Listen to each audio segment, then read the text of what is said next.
आज या जनाक्रोश मोर्चाच्या माध्यमातून आपण आपल्या अतिशय तीव्र अशा भावना व्यक्त करतोय। संतोष अण्णांना, सोमनाथजींना आदरांजली अर्पण करत जो अन्याय झालाय, अमानुष जे कृत्य झालंय, ज्यांनी केलंय त्यांना फाशी लागेपर्यंत आपल्यापैकी प्रत्येकाची जबाबदारी काही संपत नाही।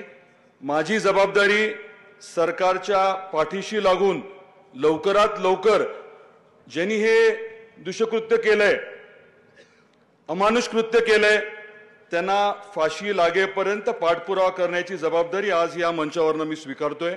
आपल्या सर्वांची खरं तर सगळ्यात महत्त्वाची जबाबदारी हीच आहे की लवकरात लवकर न्याय मिळावा।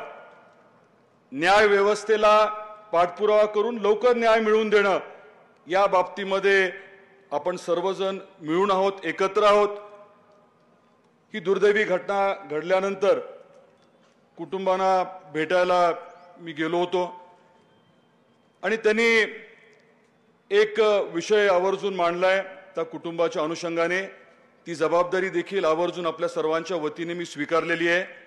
या कुटुंबाच्या पाठीशी खंबीरपणे आपण सर्वजण उभं राहू, हा देखील शब्द मी या निमित्ताने देतो। आपल्या मंगलताई पाटील, अरुण चौधरी त्यांचे ते जवळचे नातेवाईक आहेत, त्यामुळे आपल्या सर्वांची जबाबदारी आहे ती अजून जास्त वाढलेली आहे।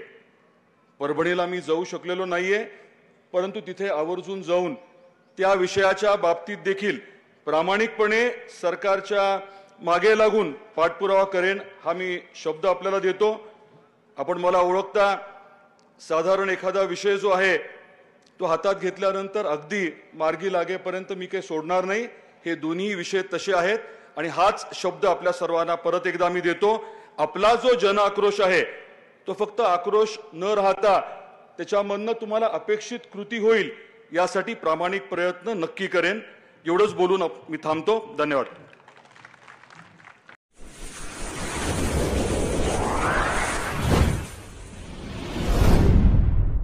वीर महाराष्ट्र न्यूज चॅनलला लाईक आणि सबस्क्राईब करा। धन्यवाद।